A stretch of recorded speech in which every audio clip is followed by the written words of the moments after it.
C'est un podcast Vivre FM. Sandrine Gentil explore avec ses invités ces moments décisifs qui marquent nos vies. Ces instants précis où tout bascule, où une rencontre redéfinit notre chemin, où une décision change tout, où une phrase, un mot, une découverte, une annonce, un événement bouleverse nos vies. Le jour où, avec Sandrine Gentil. Bonjour à toutes et à tous, je suis ravie de vous accueillir dans Le Jour où, votre rendez-vous durant lequel mes invités viennent partager ces moments de la vie qui, soudain, viennent tout changer.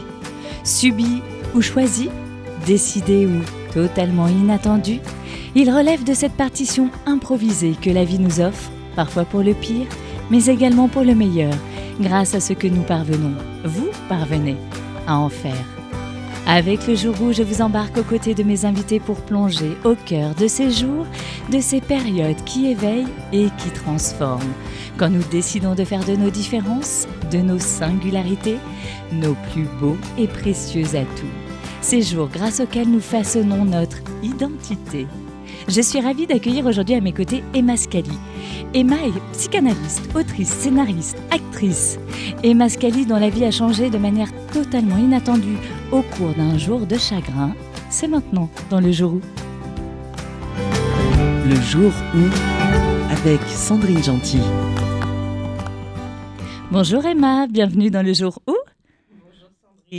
Merci de me recevoir. Avec grand plaisir. Alors Emma, nous allons faire votre connaissance tout au long de cette heure. Et juste avant cela, dites-nous, quel jour êtes-vous venu partager avec nous aujourd'hui ? Alors moi, je suis venue partager avec vous un mercredi qui a changé ma vie. C'était le 8 juin 2005. Ah, carrément. C'était il y a donc quelques années, puisque c'était en 2005. J'ai l'impression que ce souvenir est extrêmement précis. Que s'est-il passé ce jour-là ? Alors ce jour-là, j'allais pas très bien et j'avais demandé à la vie de m'envoyer un signe et j'ai reçu un coup de téléphone que j'ai vécu comme un signe assez négatif. J'attendais une réponse pour une audition, je suis comédienne et j'attendais une réponse pour une audition. Je pensais que peut-être je serais prise, on n'était plus que 2 sur le rôle et puis le téléphone sonne. Aïe. Et Mauvaise nouvelle. Et là, je me dis, voilà, c'est mon signe, tu n'es pas sur ta route, tu n'es pas sur ton chemin, et je m'effondre en larmes. Vous êtes chez vous ? Non, je suis dans la rue, je suis dans le 13e arrondissement de Paris et je vais prendre le métro. Ok. Et donc je prends le métro, je change de métro, je suis en larmes, mais alors vraiment la cata quoi, le rimel qui coule de partout, les sanglots, bref l'horreur. Les chutes du Niagara. Exactement. Ok. Et puis je change de métro et puis j'arrive sur la ligne 12. Vous voyez, c'est très très précis. Et nous sommes à Paris, je le précise aussi à ce moment-là. Et je prends le métro et je vais m'asseoir aux places à 4. Oui. Là, et je suis toujours en larmes, certainement très bouffie. Et puis, soudain, mon regard se lève et devant moi, il y a une main tendue avec un mouchoir. Oh. Et au bout de cette main, il y a un homme qui me tend ce mouchoir, qui ne parle pas et qui va se rasseoir. Juste ça. Il m'a tendu un mouchoir et ça a changé ma vie. Vous êtes dans le métro, vous pleurez parce que vous avez reçu cette mauvaise nouvelle concernant votre audition. Oui. Et là, en fait, un inconnu voit votre détresse, votre chagrin, oui. Et sans rien vous demander, il sort un mouchoir et il vous le tend et il se rassoit. Oui. Vous avez quel âge ? J'ai 24 ans. 24 ans. Donc, à ce moment-là, vous nous parlez de comédie, d'audition. Vous êtes lancée dans la vie active et vous êtes déjà comédienne ? Alors oui, je suis déjà comédienne. En fait, 1 an auparavant, j'ai passé le conservatoire de Paris. J'ai été jusqu'au 3e tour. Okay. Je ne sais même pas si c'est pas cette année-là. Je me souviens plus très bien, mais bref. Et je l'ai pas eu au 3e tour. D'accord. Et je le vis évidemment pas très bien, c'est pas très agréable. Et surtout, à ce moment-là, en fait, on pouvait pas repasser le concours. Oui, donc ça devait être cette année-là, en fait, parce que la limite d'âge, c'était 24 ans. Et donc, je pouvais pas le repasser. Donc, je savais que c'était foutu. Et puis, pour le conservatoire. Pas pour le métier. Non, mais pour le conservatoire. Et puis, le jour où j'envoie mon CV et ma photo, je vous le dis parce que ça va être intéressant pour la suite de l'histoire, Très pour bien. un téléfilm. J'envoie mon CV et ma photo pour jouer dans ce téléfilm. Et puis surtout, j'attends cette réponse de manière un peu importante parce qu'on était, je sais pas, peut-être plus d'une centaine à avoir passé l'audition. D'accord. Et ils avaient retenu que 2 actrices. Donc vous, donc. Dont moi. Et le metteur en scène m'appelle pour me dire que c'est pas moi parce qu'ils sont en train de constituer des couples et que ça va pas le faire avec le comédien. D'accord. Et donc je le prends comme mon signe en fait. Le signe qu'il faut changer de métier. Il faut changer de métier, que je Oui, suis pas sur ma carrément. route. Ouais, C'est vraiment. un peu radical. C'était très radical, mais je peux être un peu C'est radical. passionné, quoi. Voilà. Pour bien comprendre, parce qu'on va voir effectivement par la suite ce à quoi ça correspond justement Oui. en plus en termes de signes. Exactement. Cet inconnu qui vous tend ce mouchoir. mouchoir. C'est votre projet de vie de devenir comédienne à ce moment-là ? Oui, Vous faites d'autres choses oui, aussi oui, je fais des études de philo. D'accord. C'était aussi important parce que là, au moment où je prends le métro, en fait, je vais aller donner un cours de philo sur Nietzsche à un gamin qui passe le bac. Et donc, je fais de la philosophie. Et puis, je m'intéresse beaucoup à la psychologie. Je suis moi-même en thérapie depuis plusieurs années. Voilà. Mais mon désir, c'est d'être actrice. Ça, c'est votre projet de vie ? À ce moment-là, hein. À ce moment-là, oui, je crois qu'on pourrait dire ça comme ça. Je ne sais pas si j'ai vraiment clairement un projet de vie, mais en tout cas, ce qui est très particulier, c'est que je pense que je suis quelqu'un qui a une certaine foi, qui croit aux signes et ce genre de choses. Et en fait, ce qui se passe, c'est que j'ai l'impression de me planter de chemin. Donc, donc c'est ça qui est compliqué. Mais comme c'est mon désir, alors, si la vie me dit que je me trompe de chemin, mais que ça va pas mon désir, je me sens dans une espèce de conflit interne très complexe. On l'a vu dans l'introduction, vous avez plusieurs cordes à votre arc, Oui.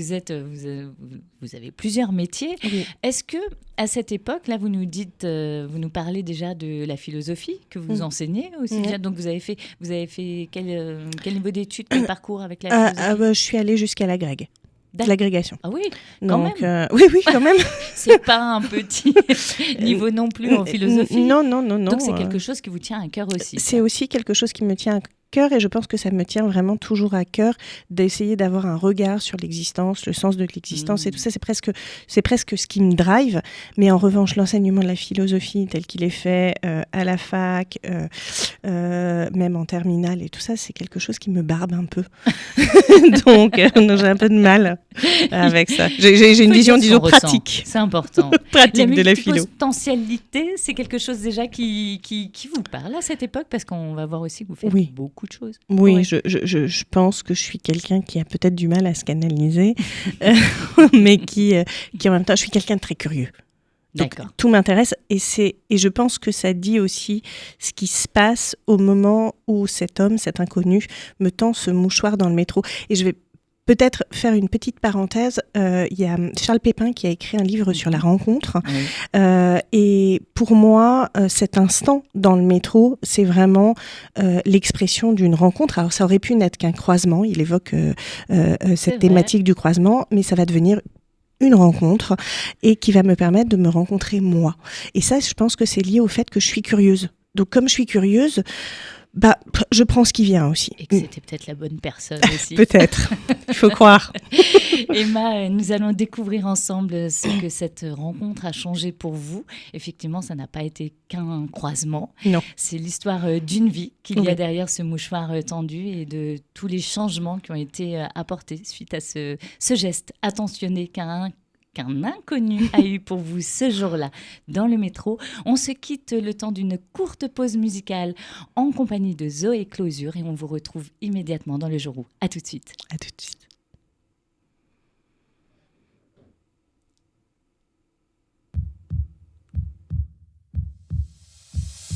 Mon cœur bat en rythme, il palpite si vite quand je chante pour toi. Je veux que le monde entier nous voit exister quand je chante. Je me lève pour voir le monde. Je me lève, Je rêve, mon cœur s'inonde. Ça traîne, je regarde la montre. Je veux que ça cesse et je le montre. Je regarde mes rêves tout le temps. Je vais croire ça me hante. C'est pour ça que je chante. Mon cœur bat en rythme, il palpite si vite. Quand je chante aïe aïe aïe, je veux que le monde entier nous voit exister. Quand je chante aïe aïe aïe, toi ya, ah, c'est comme si, comme ça ya. Aïe aïe aïe. Avance vers la victoire. Plus peur d'aucun de ces regards. Pourtant, certains préfèrent te voir échouer, mais t'accélères. Je déploie mes ailes doucement. Je le fais pour nous vraiment. Chaque fois que je chante, mon cœur bat en rythme, il palpite si vite. Quand je chante aïe aïe aïe, je veux que le monde entier nous voit exister. Quand je chante aïe aïe aïe, toi ya, ah, c'est comme si, comme ça ya. Aïe aïe aïe, toi ya, ah, c'est comme si, comme ça ya. Aïe aïe aïe. Mon cœur bat en rythme, il palpite si vite. Nos cœurs battent en rythme, nos cœurs battent trop vite. Pour toi, yeah. Nos cœurs battent en rythme, nos cœurs battent trop vite. Je veux que le monde entier nous voit exister. Quand je chante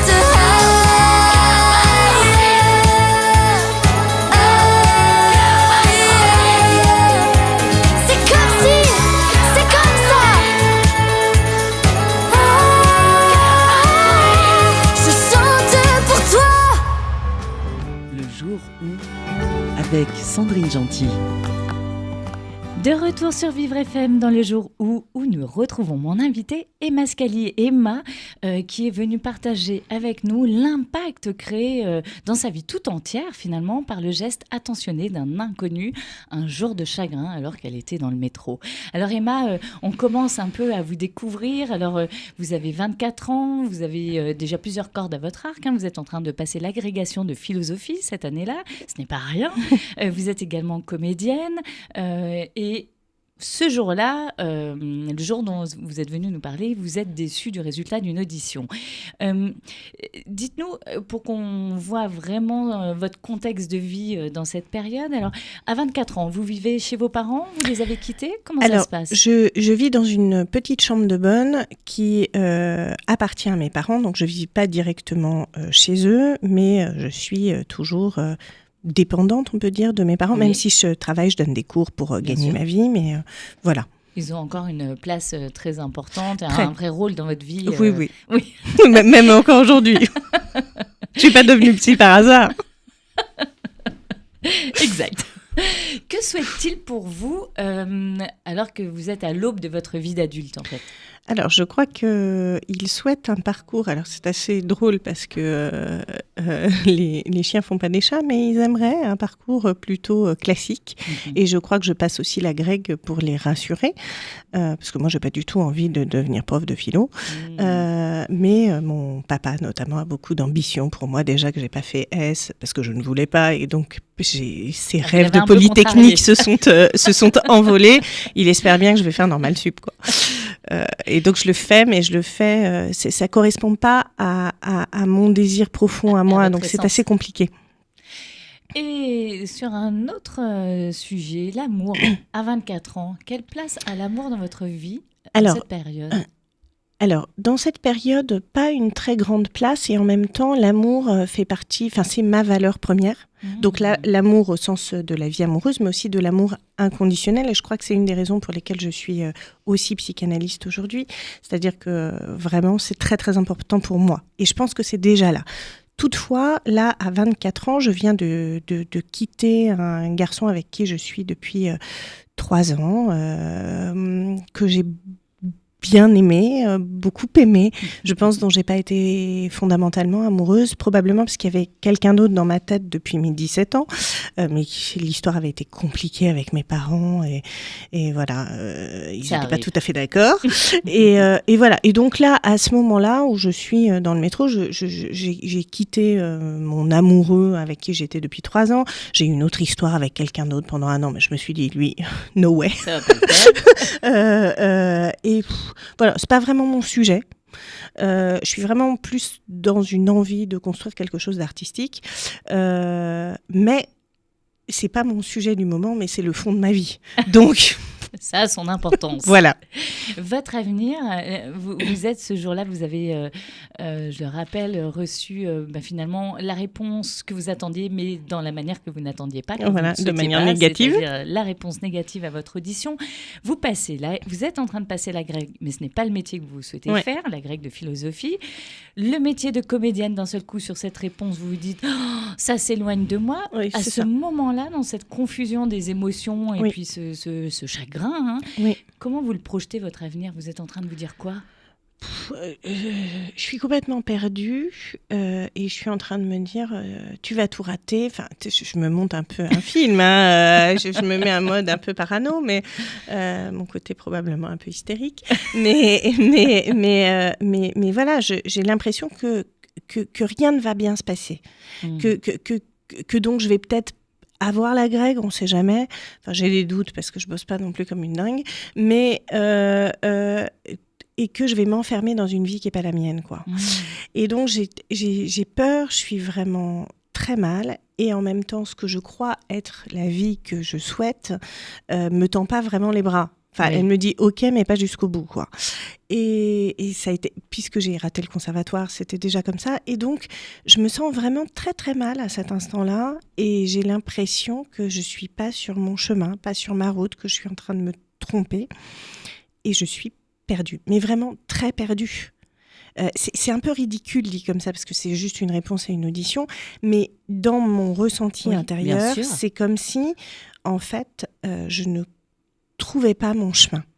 Ou que le chemin que vous souhaitiez pour vous va être accessible à d'autres, mais pas à vous à ce moment-là. Exactement. Et où là, c'est presque encore plus violent, en fait, de vous dire, c'est pas pour moi. Exactement. Alors que moi, c'est ce que je veux. Oui, exactement. Et c'est pour ça que je m'effondre. Et que le mascara coule avec vos larmes. Terriblement. Et ce moment suspendu, où soudain, cet inconnu tend son bras, au bout de son bras, un mouchoir, il ne vous dit pas un mot. Non. Vous vous rappelez de ce que vous dites à ce moment-là précis, de ce que vous pensez Rien, je suis un peu éberluée parce que d'abord il est très grand, donc c'est un peu impressionnant. Il est plus âgé que moi, enfin il a une 30aine d'années. C'est vrai, quand on a 24 ans, ça paraît. Oui, il ressemble à un homme, quoi. Oui, et moi je me sens un peu une gamine. Et puis juste il dit rien, juste il fait juste cet acte, et donc je prends le mouchoir, je le prends, mais je lui parle pas non plus. À cet instant-là. Quelques minutes plus tard, on va se parler. Mais alors, qu'est-ce qui se passe quelques minutes plus tard? Déjà, vous descendez... On descend au même arrêt. D'accord. Et ça, c'est spontané? C'est complètement spontané. En fait, moi, j'allais donner mon cours de philo sur Nietzsche. Et puis, lui, il allait passer une audition.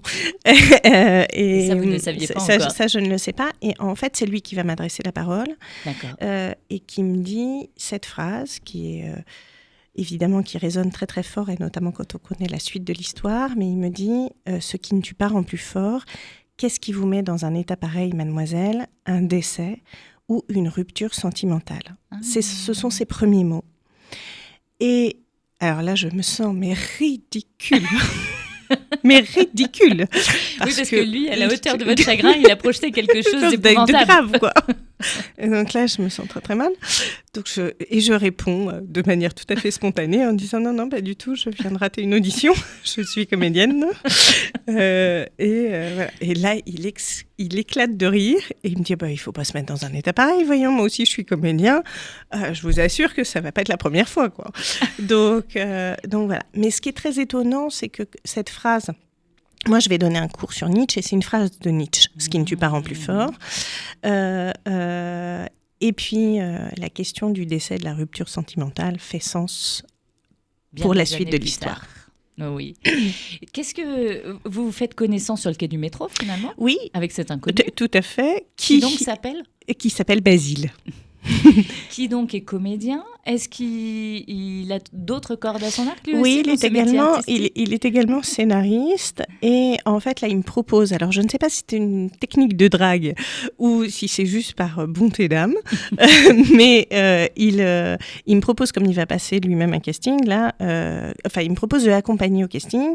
Je ne peux pas parce que je vais donner mon cours. Il dit, si vous voulez, je parle de vous à la directrice de casting et puis il me faut votre numéro de téléphone pour pouvoir vous dire que... Mais c'est malin. Voilà. Donc je lui donne mon numéro de téléphone parce que je lui fais confiance. Et que la première rencontre s'est bien passée. Ah non, vous m'avez posé la question de savoir où j'en suis de l'amour. À ce moment-là, je commence tout juste à fréquenter un garçon que j'ai rencontré sur un tournage.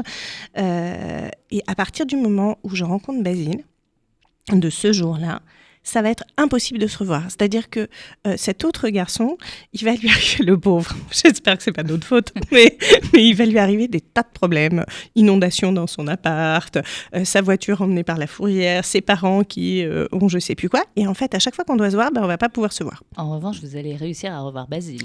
Ah oui. En quoi ce jour, et on déroulera en détail ce que vous avez vécu depuis, mais pourquoi et en quoi ce jour a-t-il tout changé à ce point-là dans votre vie ? Il a tout changé à ce point-là dans ma vie parce qu'à ce moment-là, je me sens très, très seule.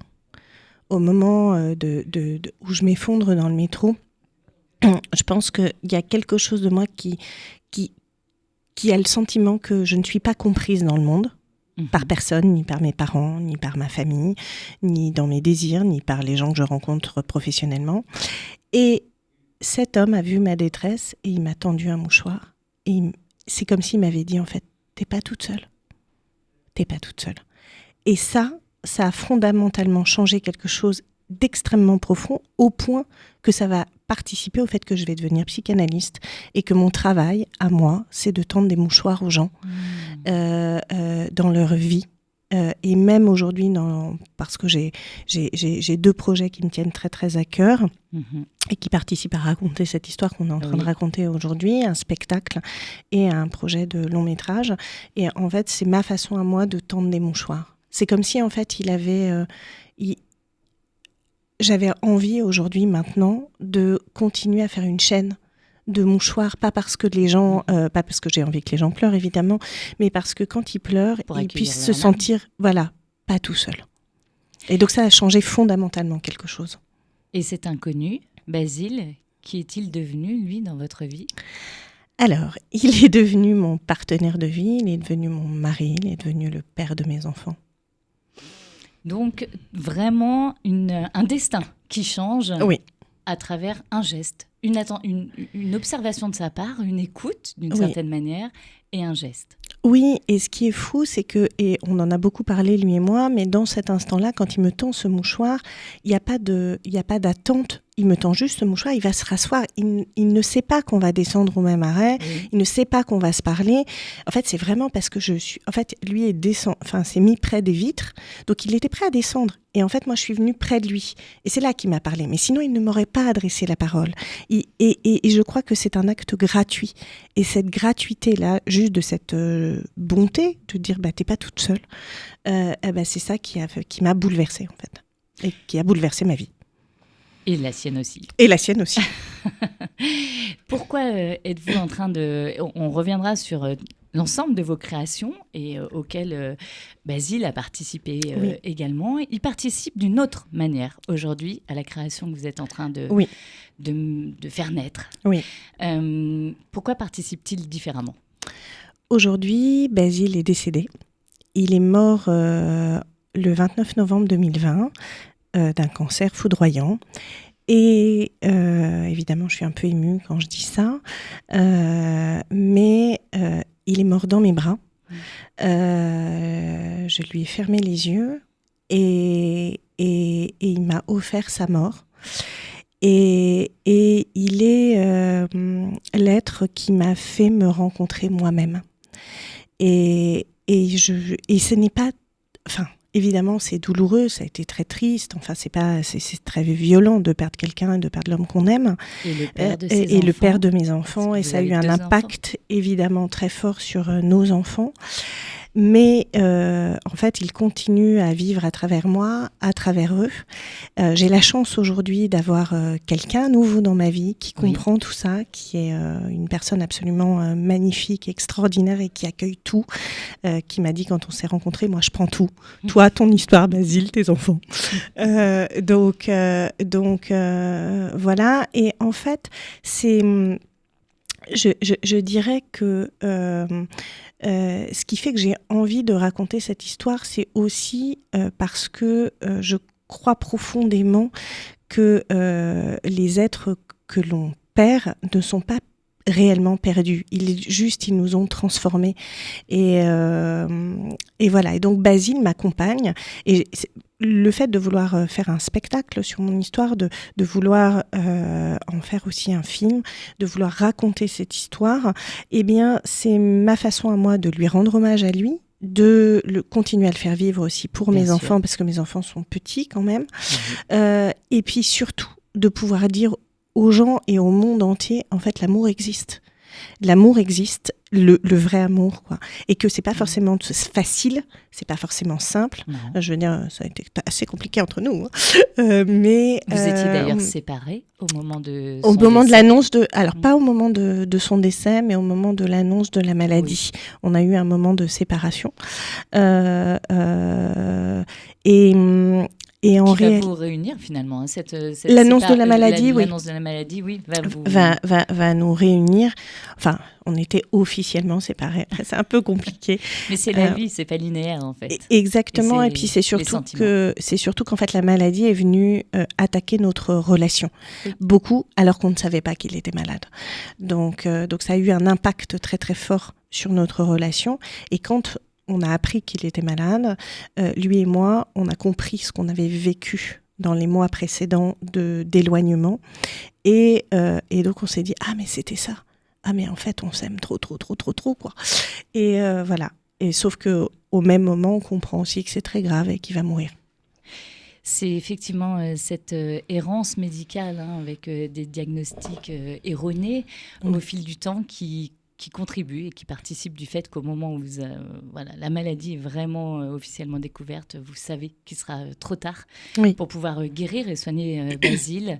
On va voir avec vous ce que vous avez co-créé aussi ensemble déjà, Basile et vous de votre côté aussi, Emma, mais grâce à la force de cet amour aussi. Tout à fait. On verra, vous avez parlé finalement d'obscurité même à travers la lumière. On verra la place de la lumière et donc de l'amour dans votre vie. Le temps d'une courte pause musicale avec Un jour, je marierai un ange.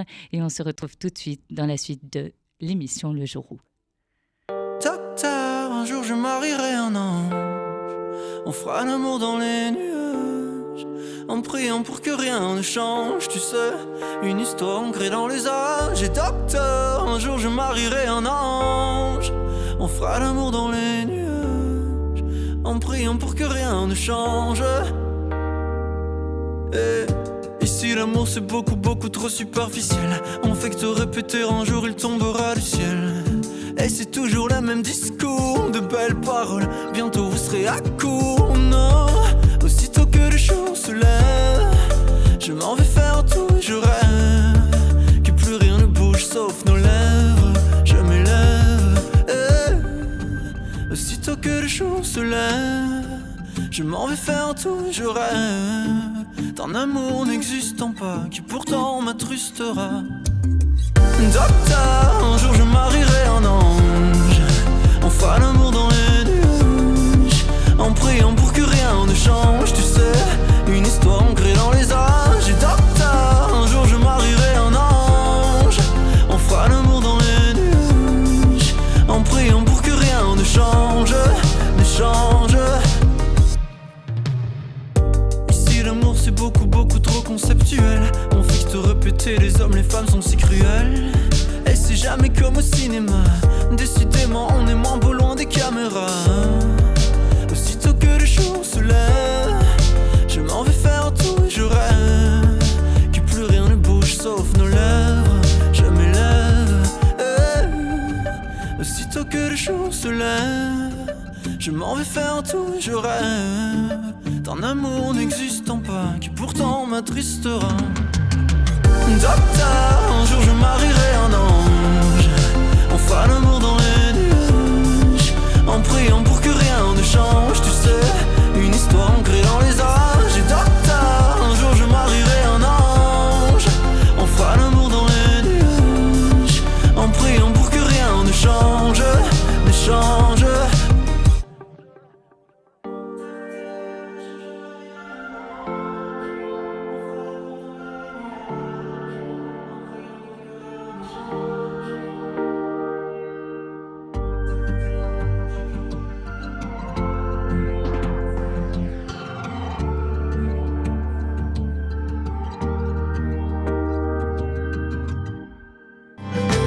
Le jour où, avec Sandrine Gentil. Vous êtes sur Vivre FM en direct dans l'émission Le Jour où et nous retrouvons mon invitée Emma Scali. Alors Emma, vous êtes psychothérapeute, autrice, scénariste, actrice et en fait tout ça, on va le voir, c'est déjà tous les potentiels et tout ce que vous aviez commencé à amorcer l'année de vos 24 ans quand on vous rencontre nous aussi là. Mais c'est tout ce qui va éclore au fil de votre vie et notamment depuis cette rencontre avec cet inconnu qui lui devient le grand amour de votre vie avec Basile. Tout à fait. On vous a quitté dans le métro en train de parler avec Basile. On a compris, vous nous l'avez dit qu'effectivement après vous vous revoyez. Combien de temps après vous finalement vous installez ensemble, vous mettez en couple ? Pas tout de suite. Je l'ai fait bien galérer quoi. Ouais, ça met quelques temps. En fait, lui, il me fait la cour, un peu, beaucoup. Mais en fait, je suis tellement surprise par la rencontre que je freine un peu des cas de fer en me disant « Qu'est-ce que c'est que ce truc qui m'arrive ?» Parce qu'en plus, ce que vous ne savez pas et qui, dans les signes, pour moi, est juste extraordinaire, c'est que le fameux téléfilm pour lequel j'avais envoyé mon CV, ma photo, le jour où je le rencontre dans le métro, eh bien, c'est lui qui l'avait écrit. Ah non, incroyable. Et ça, je vais le découvrir au cours d'une de nos rencontres, puisqu'il vient avec son scénar en disant « Je suis content, j'ai vendu un truc et tout ». Et je vois le titre du téléfilm. Enfin, il me dit même pas « Je l'ai vendu », il me dit « C'est bon, ça part en tournage, quoi ». Etc. Et vous voyez la photo des deux comédiens revenus, dont la comédienne. Voilà, pas moi. Et d'ailleurs, le titre de ce téléfilm, Un rebelle dans la famille, était très, très, très bien trouvé parce que Basile va créer un peu de rébellion dans ma famille, je dois dire. C'est-à-dire C'est-à-dire que mes parents qui veulent pour moi un parcours un peu classique, là, je prends un chemin d'artiste, je leur ramène un artiste, enfin, c'est un peu compliqué. Ils s'inquiètent, quoi.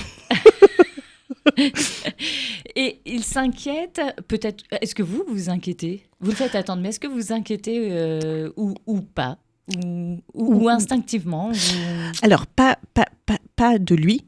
Parce que lui, quelque part, me rassure beaucoup. Alors, pas tellement sur sa structure matérielle, j'ai envie de dire, mais plutôt sur cette rencontre qu'on a eue, c'est-à-dire ce mouchoir tendu.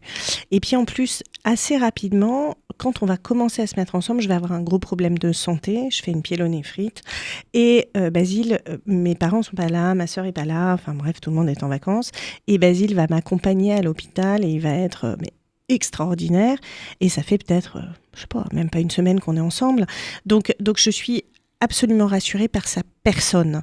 Oui. Voilà. Et puis, comme je l'ai un peu fait galérer, que ça a bien mis 2-3 mois, quoi, ce qui est assez intéressant, c'est que j'ai pu apprendre bien à le connaître et tout. Ce qui est marrant, parce que c'est pas forcément une attitude que j'ai naturellement, ça, de dire oui, on va voir. On va voir qui tu es, etc. Mais là, j'étais tellement surprise que je voulais prendre mon temps. Est-ce que durant cette période, vous nous aviez évoqué son âge au moment où vous le rencontrez? Est-ce que au moment de votre rencontre, il est déjà malade sans le savoir? Est-ce qu'il y a déjà les prémices de la maladie? Oui, alors pas du cancer, mais il a ce qu'on appelle, ce qu'on ne sait pas, hein, à ce moment-là, on ne le sait absolument pas. Il a ce qu'on va découvrir au moment du diagnostic du cancer, une cholangite sclérosante, qui est une maladie des voies biliaires qui fait qu'il a des remontées gastriques, acides, etc. Et au point qu'il ne mange qu'une fois par jour. C'est-à-dire que, donc moi je le rencontre, il a 32 ans, et cet homme ne mange qu'une fois par jour que le soir, parce que s'il mange à midi, par exemple, il a tellement de mal à digérer que ça lui flingue sa journée. Basile, comment il s'explique ça à ce moment-là? Parce que lui-même, il sait que ça n'a pas toujours été le cas, en fait. Non, en fait, il ne se l'explique pas trop, mais sauf que déjà à 32 ans, ça fait plus d'une dizaine d'années que c'est comme ça. Et personne n'a encore rien vu. Alors, il a vu des tas de médecins, et tous les médecins, en fait, lui disent, parce qu'il avait 20, 22, quoi, lui disent, écoutez, c'est du stress, monsieur, vous êtes jeune, c'est rien. Ils n'ont pas fait réellement d'exploration, etc. Et puis quand on a 20, 22 ans, qu'on va voir un médecin, qu'on lui dit, mais même bien plus tard, et qu'on lui dit j'ai mal, etc., et qu'on insiste 2-3 fois, puis qu'à force on nous dise j'ai rien, dans les analyses de sang, il n'y a rien, on lâche l'affaire. Si ça avait été diagnostiqué à ce moment-là, c'est quelque chose qui aurait contribué à ce que le cancer ne se développe pas après? Alors, on ne peut pas savoir exactement, mais probablement que oui. C'est-à-dire qu'en fait, je crois que c'est une maladie auto-immune. J'ai peur de dire des bêtises, hein, mais je crois que c'est ça, parce qu'en fait, je ne suis pas allée spécialement revérifier ce que c'était que la cholangite sclérosante. Mais c'est une... en tout cas, il aurait pu aller voir, par exemple, un naturopathe et changer d'alimentation. Bien sûr. Voilà. Donc, on aurait pu... Et puis surtout, ça aurait pu être surveillé, ça aurait pu être accompagné, et ça aurait pu être en partie soigné, pas forcément guéri, mais en tout cas soigné, ce qui n'a pas été le cas. Et donc, Basile, en fait, souffre. Mais je pense que... Alors, c'était quelqu'un de très dur au mal, et je pense qu'en fait, il souffrait terriblement, tout le temps, tous les jours, ce qui fait que moi, c'est un homme avec qui j'ai vécu pendant 15 ans, et que je n'ai jamais vu pas malade. C'est dingue. Et de se dire ça. Qui était une personne, j'imagine, par rapport à votre propre personnalité, solaire et souriant, et qui prenait sur lui. Qui prenait sur lui, puis qui aimait les gens, qui était hyper gentil. Il m'a tendu un mouchoir dans le métro, mais c'était sa façon d'être. De manière générale, quand il est mort, à l'école des enfants, en fait, la directrice a demandé si des gens voulaient faire quelque chose. Toutes les personnes, la dame qui faisait le ménage a pleuré, a prié toute la nuit, Swad, elle s'appelle, pour que son âme puisse s'élever jusqu'au ciel. Si c'est pas magnifique. Et elle m'a dit, c'était le monsieur qui tous les jours me disait bonjour et me demandait de mes nouvelles. Voilà, c'était ça, Basile. Donc voilà. Mais il se plaignait pas trop, non, il avait mal, mais bon. C'était comme ça, quoi. Moi, je trouvais ça un peu bizarre, mais j'ai trouvé ça bizarre au début. Puis après, je me suis habituée. Exactement. Durant vos années partagées, Basile et vous, Emma, vous évoluez dans vos différents métiers. Tout à fait. Vous décidez un jour de créer un spectacle ayant pour thématique la lumière. Et Basile va participer à cette création à vos côtés. Absolument. Qu'est-ce que vous allez... pourquoi déjà créer un spectacle autour de la lumière? Alors attention, parce qu'il y a encore plein de choses à dire et on a déjà plus que 7 minutes. Mais pourquoi ce spectacle autour de la lumière et quel va être le rôle de Basile? Comment vous l'incluez dans votre création? Alors, je pense que le spectacle sur la lumière, l'idée de faire un spectacle sur la lumière, c'est parce que cette notion de lumière est une notion très transversale. Alors, ça, c'est la philo, chez moi, qui parle. Mais c'est-à-dire qu'on peut parler aussi bien de la lumière du soleil, de la naissance de la lumière en astrophysique, qui explique les astrophysiciens il y a très, très longtemps. Le fait que Hubert Reeves est mort, là, mais j'en parlais dans le spectacle, Hubert Reeves dit « Nous sommes tous poussière d'étoiles. Et on est réellement de la poussière d'étoiles. Je trouve ça absolument magnifique et ça rejoint l'idée de la lumière intérieure, de comment faire briller sa lumière intérieure. Et voilà. Et puis surtout, Basile, qui était comédien, scénariste, qui m'a mis en partie en scène dans ce spectacle avec Elie Chouraki, Basile devient photographe. Et donc, c'est sa façon à lui aussi de travailler la lumière. Et il va la travailler notamment sur les corps, puisqu'il fait du nu. Il prend en photo des hommes et des femmes nus. Oui. Et il travaille sur des jeux d'ombre et de lumière. Et voilà, je trouve que la thématique de la lumière est extraordinaire parce qu'elle brasse tout. Depuis la question de la santé, on ne pourrait pas vivre s'il n'y avait pas de lumière, oui. Jusqu'à la question de la philosophie, mais aussi de la beauté, de l'esthétique, de la peinture, de la photographie. Et la photographie, c'est écrire avec de la lumière. Et voilà. Et donc, c'est comme ça que ce spectacle va naître. Quand ce spectacle naît et que vous partagez donc avec Basile, vos enfants, vous êtes déjà devenus parents. Oui, tout à fait. Et cela a du sens dans cette transmission justement d'être de poussière d'étoiles, oui. Et de lien avec le rapport finalement déjà à la vie et à la mort, oui. En intégrant vos enfants dans ces questions d'enfants. Oui, en fait, il y a une anecdote qui est assez intéressante et qui est dans ce spectacle et qui se retrouvera certainement dans mes autres projets, qui est celle de ma fille. Elle a 3 ans et un jour, elle me dit dis maman, où est-ce que j'étais quand j'étais pas encore dans ton ventre ? Et je lui dis, moi j'en sais rien du tout, quoi. C'est quoi cette question ? Et elle me dit, moi je crois que j'étais avec ma petite étoile. Et donc elle me raconte tout un truc autour de la petite étoile, etc. Puis je lui dis, ah bon, d'accord. Et elle me dit, mais tu sais, tout le monde a une petite étoile. Hein. Toi aussi, papa, Louis, même Louis. Louis, c'est son petit frère, oui. Donc il lui casse quand même pas mal les pieds. Mais même Louis a une petite étoile. Je lui dis, ah d'accord, et tout ça. Puis, et puis elle me dit... Et où est-ce qu'on va quand on est mort ? Alors, je lui dis, je sais pas. Elle a 3 ans, c'est très jeune pour poser ce genre de questions. Et son papa n'est pas du tout malade à ce moment, enfin, n'a pas de cancer en tout cas à ce moment-là, ou en tout cas pas diagnostiqué. Et je lui dis, je sais pas, qu'est-ce que t'en penses ? Et elle me dit, moi, je crois qu'on retourne à notre petite étoile. C'est comme notre maison, la petite étoile. La petite étoile, elle est là, c'est une maison. On quitte notre maison pour faire une vie. Et puis, quand notre vie, elle est terminée, on retourne dans notre maison. C'est ça la petite étoile. Et alors, l'anecdote est dans le spectacle et je la trouvais magnifique en résonance avec les propos d'Hubert Reeves sur le fait que nous sommes poussière d'étoiles, mais réellement les atomes de notre corps sont de la poussière d'étoiles. Et voilà, et je trouve ça magnifique. Et à la lumière, le mot est bien choisi, à la lumière de ce qu'on a traversé avec les enfants, de la maladie de Basile et de ce que Basile a traversé aussi, mais aussi de ce qu'on continue de traverser, de comment il est quelque part. Eh bien moi je crois qu'il est juste dans sa petite étoile et il nous regarde et il est un peu tout maintenant. Exactement. Et à vos côtés d'une autre manière. Exactement. Emma, vous aviez justement tous ces talents, tous ces potentiels. Vous aviez qu'une envie, c'était les exploiter. Mm-hmm. Quand on vous fait votre connaissance à l'âge de 24 ans, quel regard vous portez sur ces années de vie partagées avec cet inconnu du métro et de ce que Basile vous a apporté ? Vous nous avez dit, il m'a fait faire connaissance avec moi-même. Mm-hmm. Pourquoi ? Qu'est-ce que vous voyez maintenant avec le recul sur... Parce que, alors Basile je l'ai aimé et je l'aime pour l'éternité maintenant de manière très très profonde, mais et c'était quelqu'un de merveilleux et de très gentil, mais c'était pas quelqu'un de simple.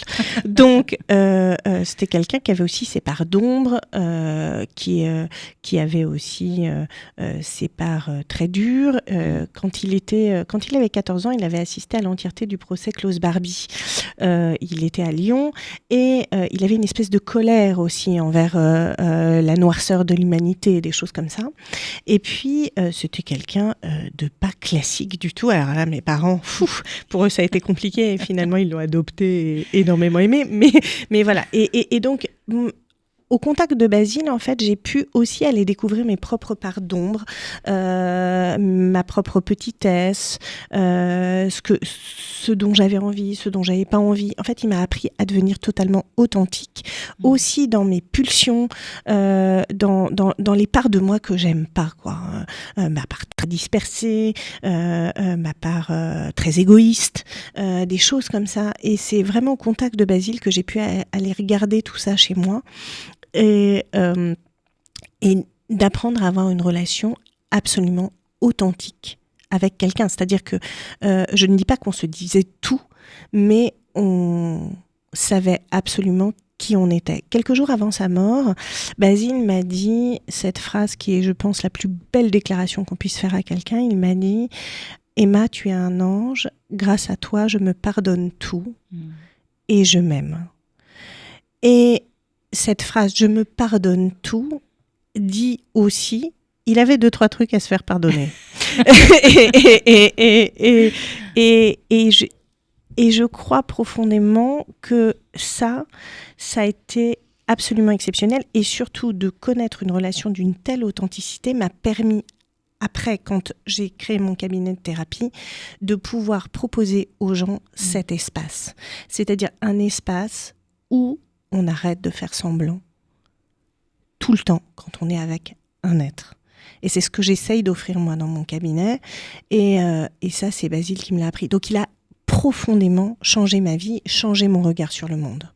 Et sur vous-même. Et sur moi-même, alors en premier, j'ai presque envie de dire sur moi-même en premier.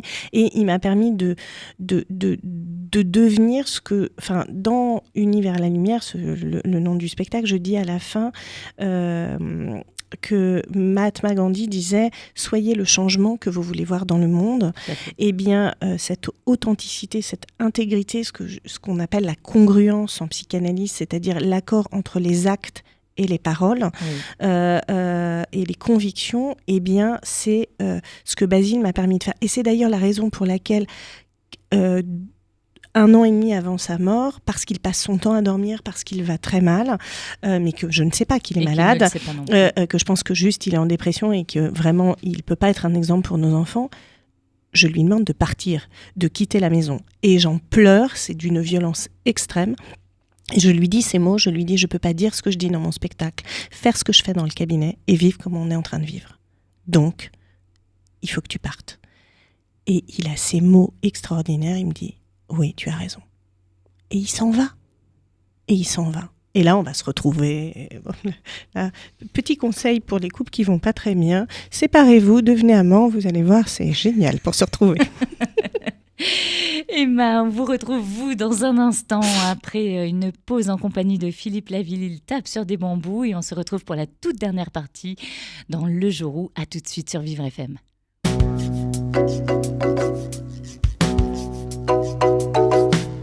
Il vit sa vie au bord de l'eau, coco et coquillage. $1 pour prendre en photo son plus beau tatouage. Il vit sa vie comme un vendredi, Robinson est parti. Tu le verras toujours bien dans sa peau quand il prend ce tempo. Il tape sur des bambous et ses numéros. Dans son île on est fou comme on est musicien. Sur Radio Jamaïque il a des copains. Il fabrique sa musique et ça lui va bien. Il tape sur des bambous, il joue pas les requins. Tahiti, Tuamotu, Équateur méridien. Y a des filles de partout qui lui veulent du bien. Lui la gloire il s'en fout et ça va, ça vient. Il connaît le nom des bateaux, prénom du capitaine. Il te refile en stéréo la chanson des sirènes. Il trafique un peu dans tous les ports, la marine est d'accord. Y a aucun malaise dans sa combine, c'est une musique machine.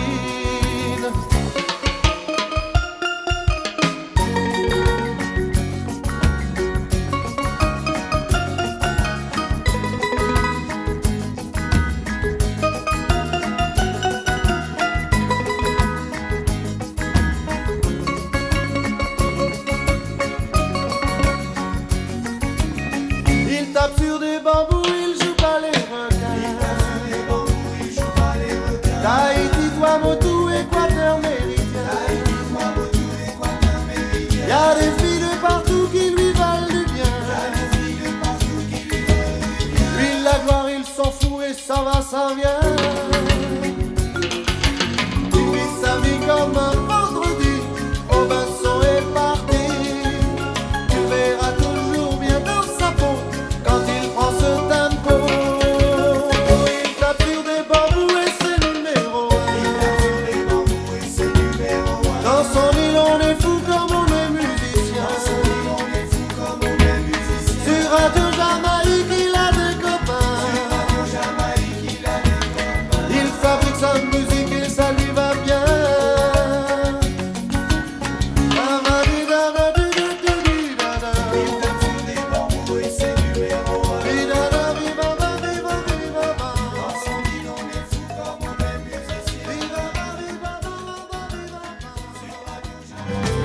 Le jour où, avec Sandrine Gentil.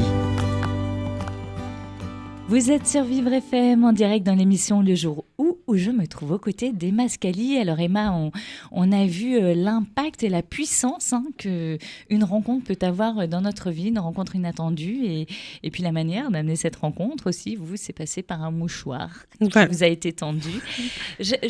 Dans cette partie, on évoque les ressources que l'on peut avoir pour traverser tous ces moments de la vie, dans les meilleurs comme les pires. Et vous avez traversé beaucoup de moments.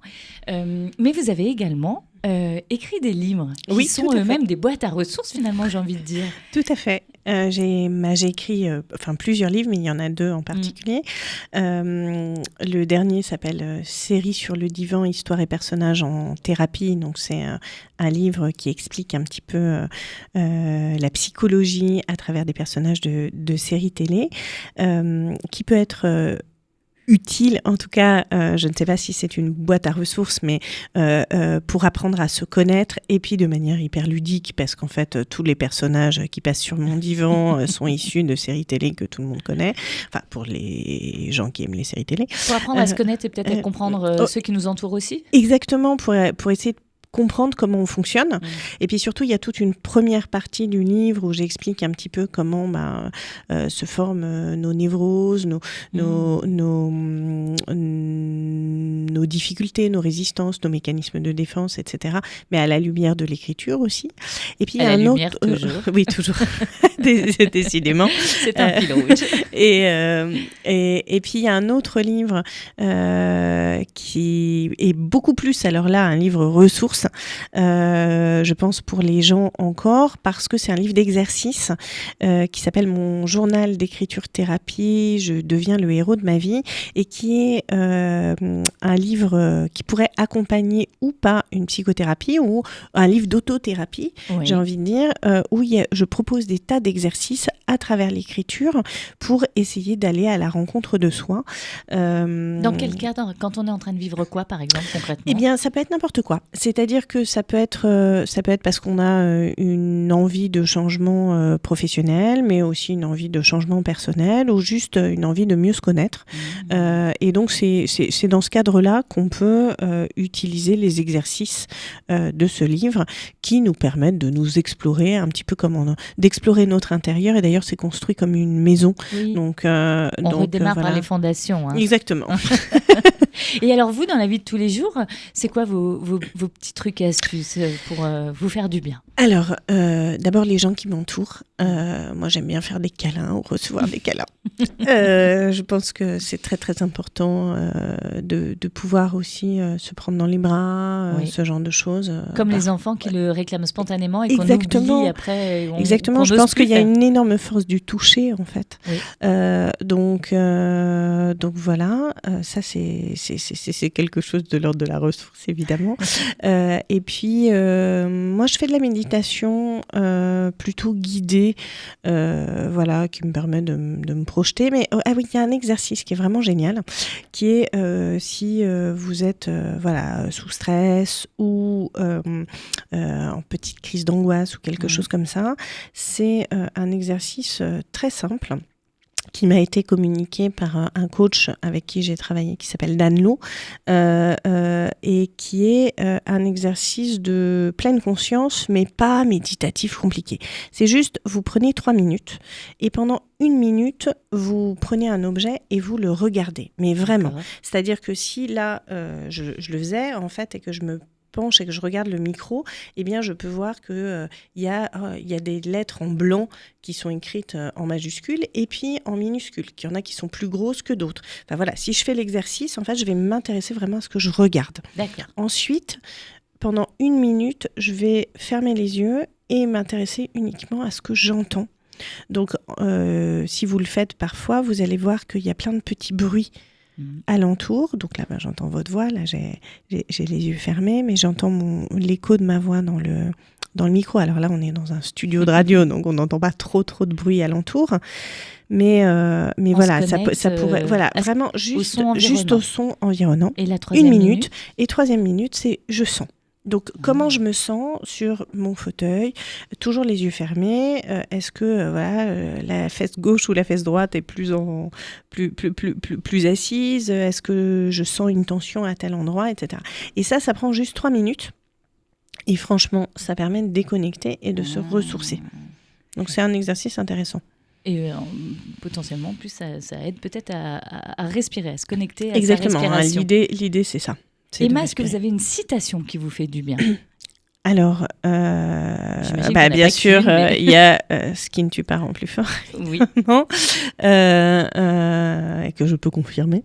Une citation, oui, je crois qu'il y a une citation de René Char qui dit